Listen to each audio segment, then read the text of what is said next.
What's up, everybody? Welcome back to another episode of The Progenitor. This is the show where we go over a director's entire filmography, talking about themes, scenes, pacing, and give a brief review, all within 30 minutes or less.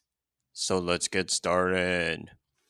Next up, we got Ridley Scott's return to New York City and back into the crime genre. If you guys don't know, this next film is American Gangster. Now, this movie, I wouldn't put it exactly in my top 10, but it's got to be really close. I'm going to open up my letterbox right now because I've already started my list and it's pretty far. So let's see really quick where I put it. It's currently at number 11. But I love this film. I love the performances. And I love how the previous New York films and the previous noir style films that Ridley Scott has experimented with. Let's talk about Black Rain. We've already talked about that. Someone to Watch Over Me. What was really lacking in those films was a really clear distinction on characters. What I like about this film is you dive into both of the main characters. The first one played by Denzel Washington, and the police officer was played by Russell Crowe. So that's one of the top things that I really enjoyed about this film, just like the dual narratives that coalesces and moves everything to a single point. But okay, let's move on. The film was nominated for 2 Academy Awards, Best Art Direction and Best Supporting Actress by Ruby Dee. She plays the mother of Denzel Washington's character. And let's go into a little of the production. The film took place in New York City, shot over 4 months in over 180 different locations, most of which were across New York. Over 50 to 60 locations were in Harlem. Additional locations were in Brooklyn Navy Yard. They literally just shot all over New York. The Lucas Farm and the Lucas Estate was actually all in one area called the Briarcliff Manor. And the scenes that they shot for Asia, which I'll explain why, is basically they shot in Thailand, in Chiang Mai, which is the largest city in northern Thailand, about 700 kilometers north of Bangkok. So next up, let's do a little bit of the plot. So I'm going to do like a boilerplate plot description. Basically, this is about Frank Lucas's rise in the New York heroin drug industry. And the main reason why he's able to rise so quickly is because he goes straight to the source. He has a cousin-in-law, I believe, who lives in Thailand and is an army man and gives Frank the hookup to a poppy seed distributor or, a heroin producer. And he gets it directly from the source. So there's no middleman. He is the distributor of this high quality heroin. Now, so it's talking about his rise and the complexities of rising in the drug industry, which is very much like any other business.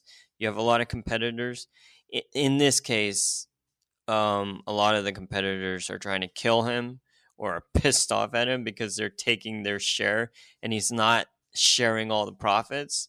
So that's one of the things. Like a lot of the other African American gangsters are mad at him, and then the Italian mob or the Italian mafia is mad at them because he's making so much money on one of the purest products, and the Italian mafia is like, why aren't you sharing with us?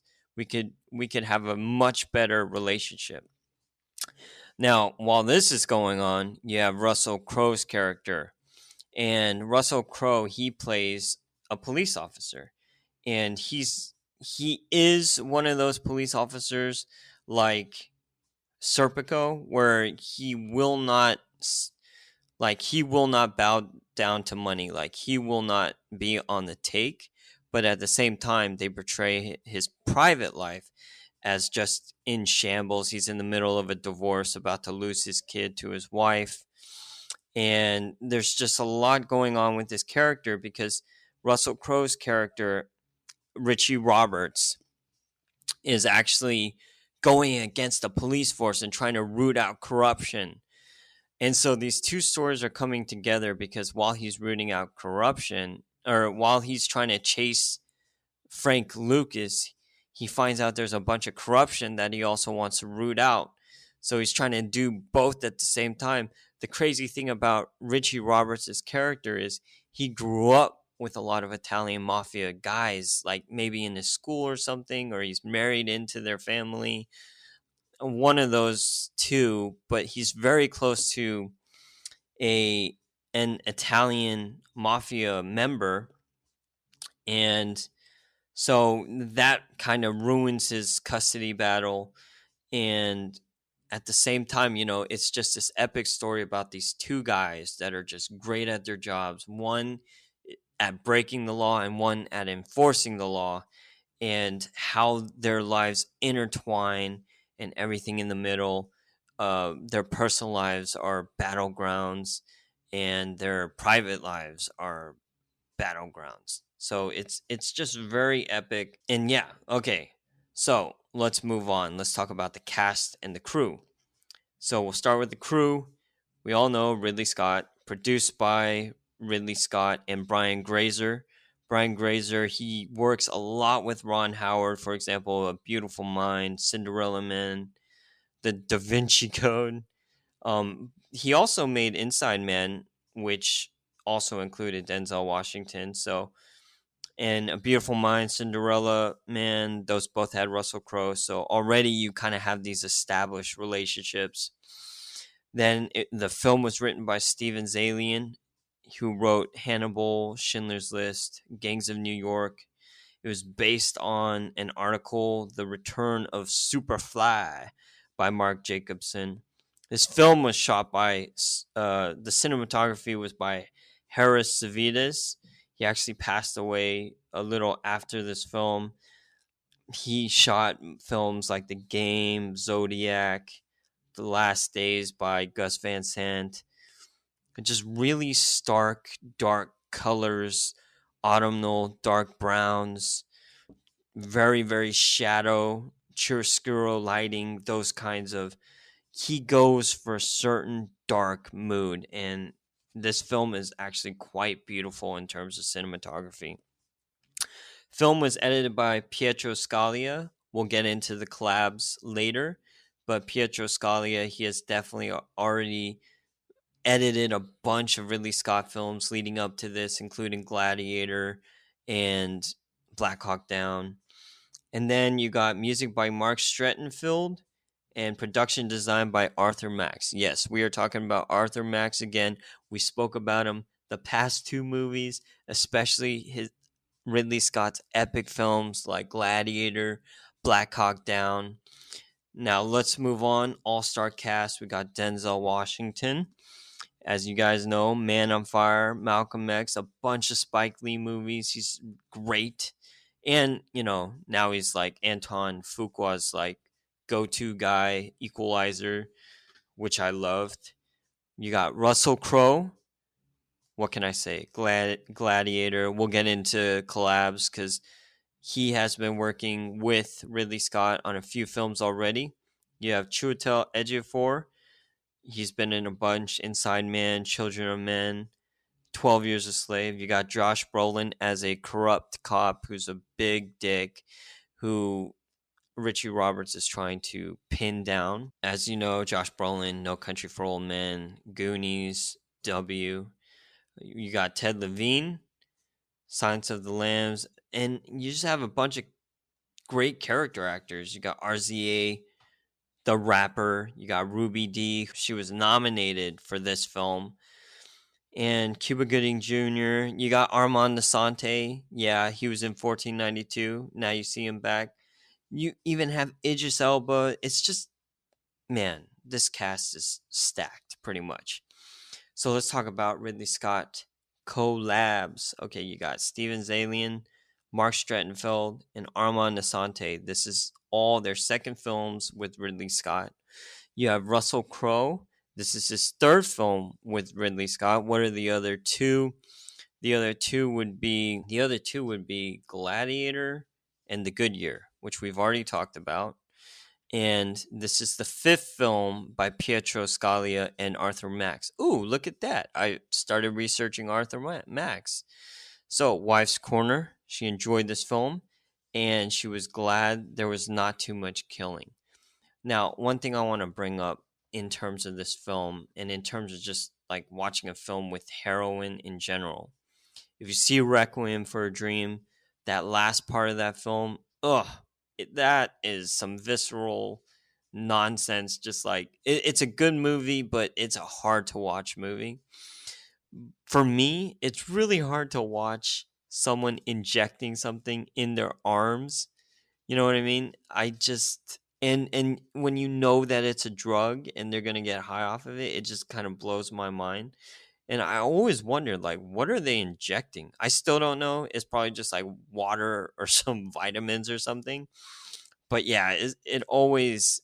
And then the other thing is, like, sometimes they show some of the blood, like, coming in and then they plunge the plunger in. It just, like, ugh. It really makes my skin crawl. All right. Enough of me going off on that soapbox. Let's talk about some themes. Themes. So far, we're just talking about Ridley Scott themes that he always tries to go into, empowered female characters.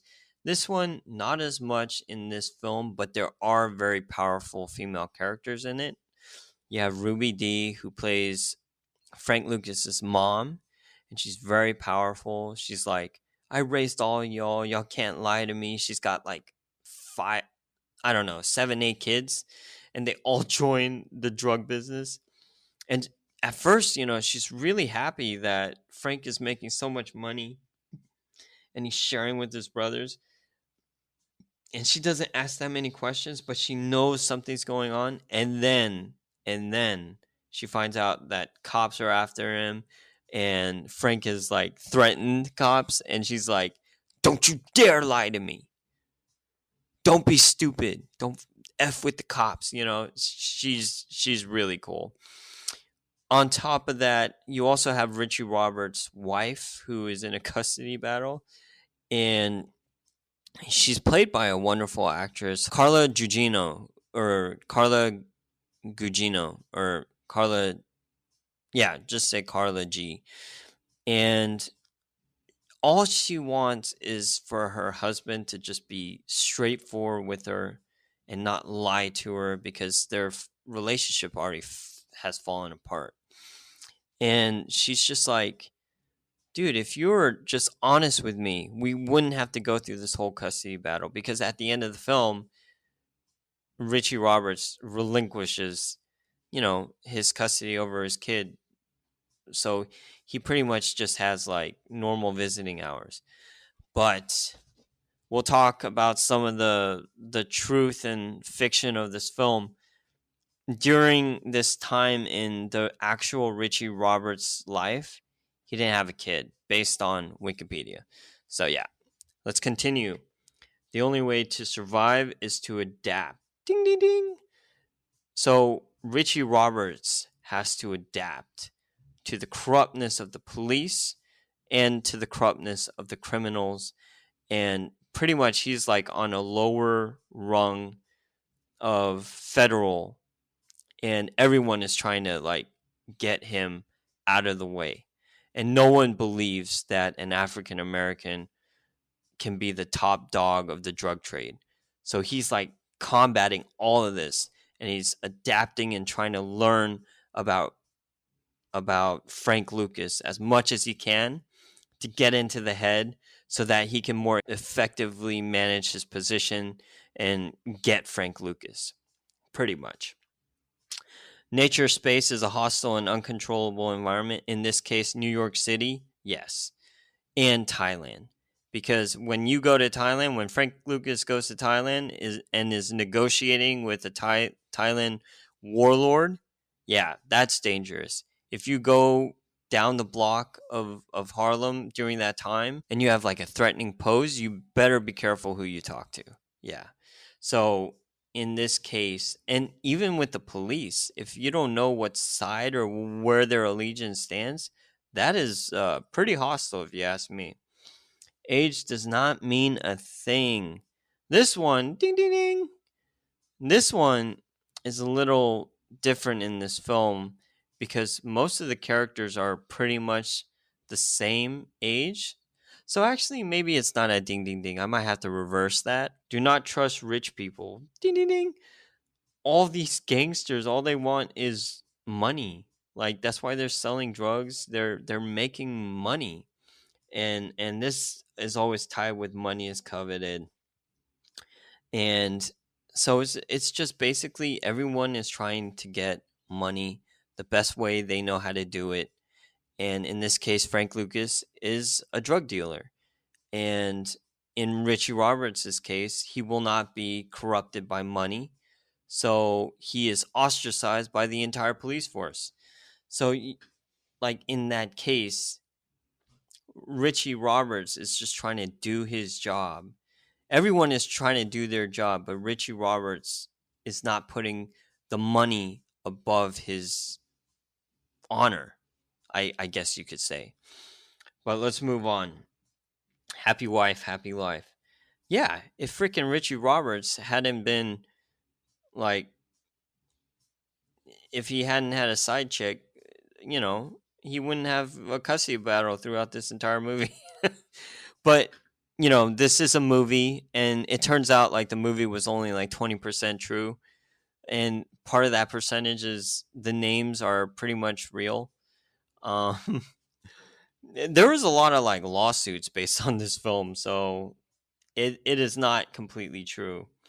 Now, violence don't solve a thing, brains do. Well, this is a lot of the cases with police work and police films. And even Frank Lucas in this case, he did do violent things, but that's not how he got where he was.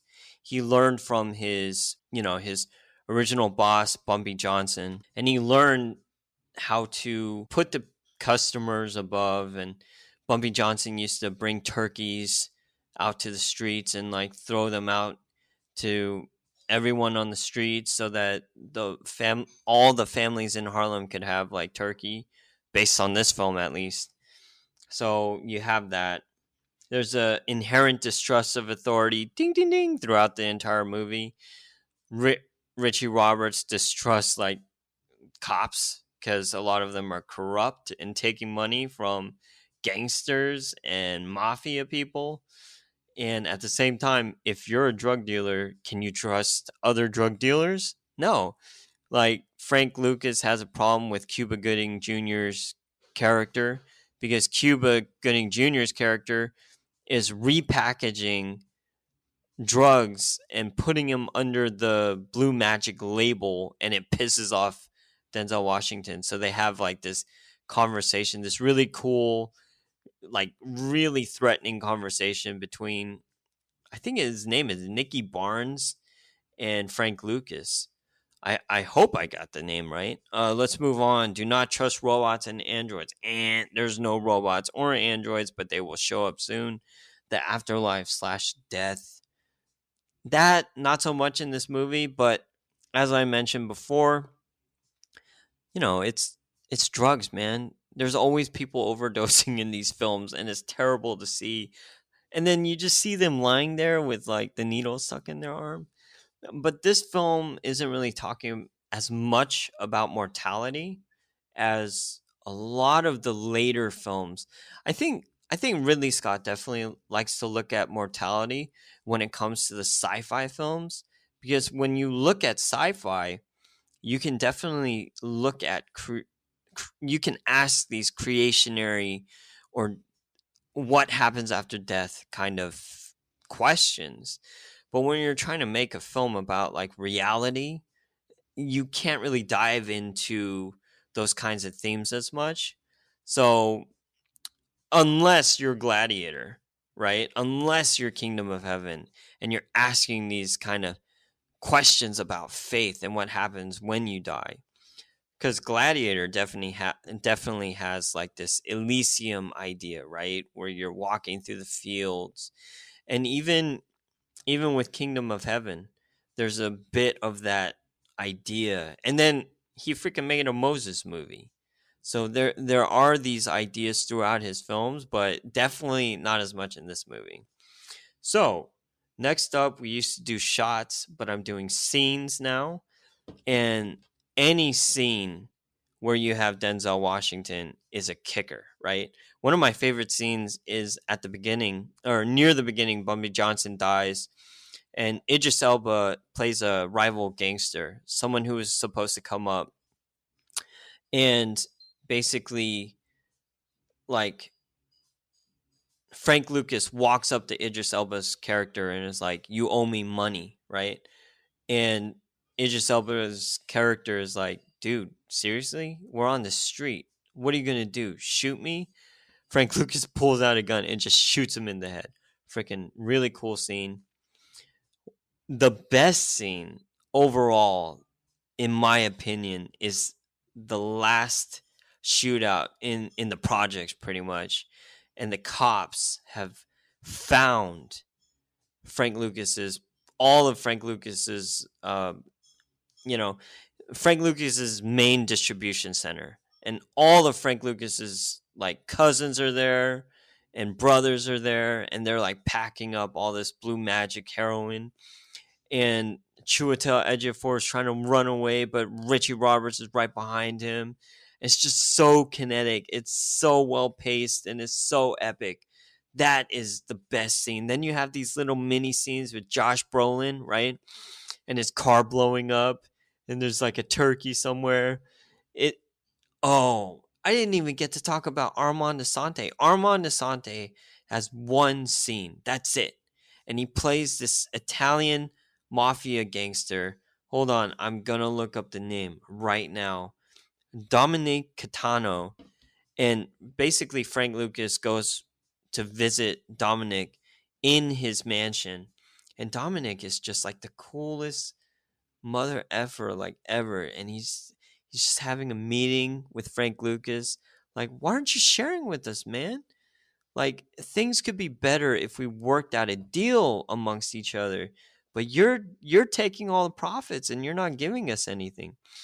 That scene, you see how powerful of an actor both Denzel and Armand Asante really are. And that's the crazy thing, because for 1492, The Conquest of Paradise, Armand Asante is one of the best performances in that film. And it just shows how powerful just one scene, you see the power of an actor, right? And throughout the movie, then you got these two powerhouses. You have Russell Crowe and you have Denzel Washington, and these are just Oscar caliber film performances. I'm surprised they weren't even nominated. I like honestly, I love Russell Crowe. His personal life and outside of films, he might be a little more, hot headed, but he is a great actor. Denzel is the coolest of the cool. You know what I mean? Like, even playing in a Tony Scott remake of Taking a Pelham 123, he just brings so much gravitas, and he just brings so much world weariness. He's just really great. I especially love him in Man on Fire and The Equalizer, the first one. The second one is man.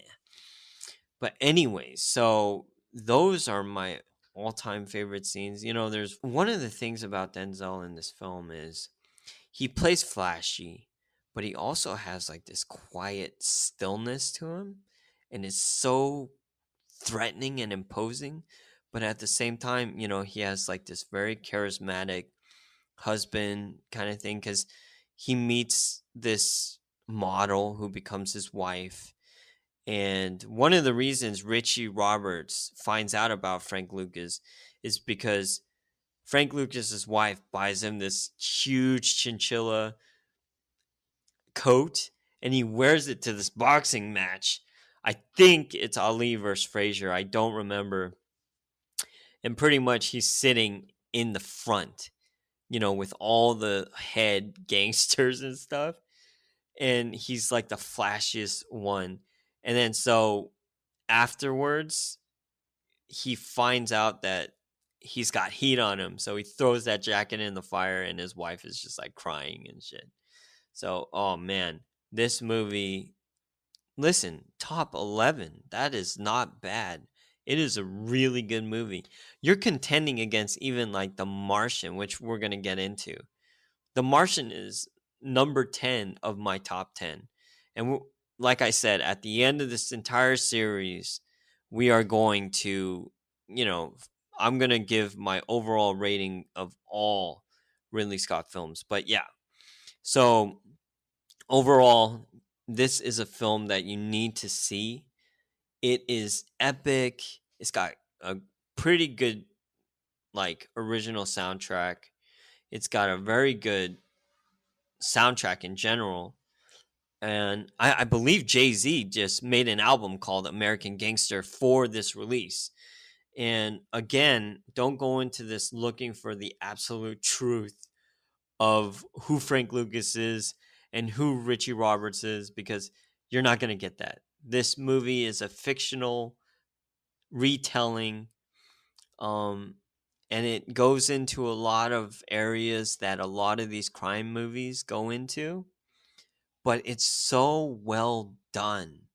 It doesn't feel like cliched, at least stylistically, production wise, performance wise.